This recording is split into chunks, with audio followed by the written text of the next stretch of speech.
पैसे कमवण्याचे 4 मार्ग आहेत. पहिला मार्ग आहे एम्प्लॉई, अर्थात कुठेतरी कोणाची तरी नोकरी करणं, कोणासाठी तरी काम करणं. त्याचा मोबदला म्हणून, त्या कामाचा मोबदला म्हणून तुम्हाला महिन्याला पगार मिळतो. मग ती नोकरी सरकारी असू शकते, खाजगी कंपनीत असू शकते, एखाद्या सहकारी संस्थेमध्ये असू शकते. तुम्ही त्या कंपनीच्या मालकांसाठी काम करत असता, त्याला पैसे मिळवून देत असता आणि त्या बदल्यात तुम्हाला ठराविक रक्कम पगार म्हणून मिळत असते.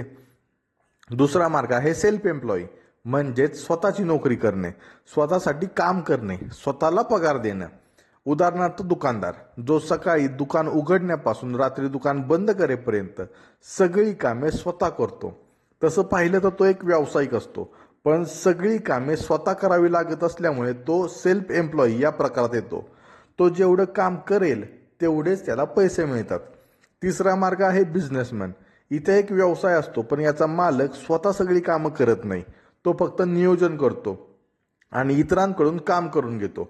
व्यवसाय वाढवण्यासाठी जे काही धोरणात्मक काम करावं लागतं ते बिझनेसमॅन करत असतो आणि त्याचे कर्मचारी त्याच्यासाठी काम करत असतात, त्याला पैसे मिळवून देत असतात. चौथा मार्ग आहे इन्व्हेस्टर.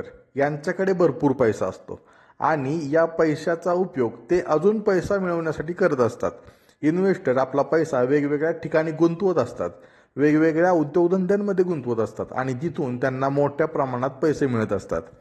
तर हे 4 मार्ग आहेत पैसे मिळवण्याचे. तुमच्यासाठी काय सोयीचं आहे आणि काय योग्य आहे याचा विचार करून तुम्ही योग्य तो मार्ग निवडू शकता.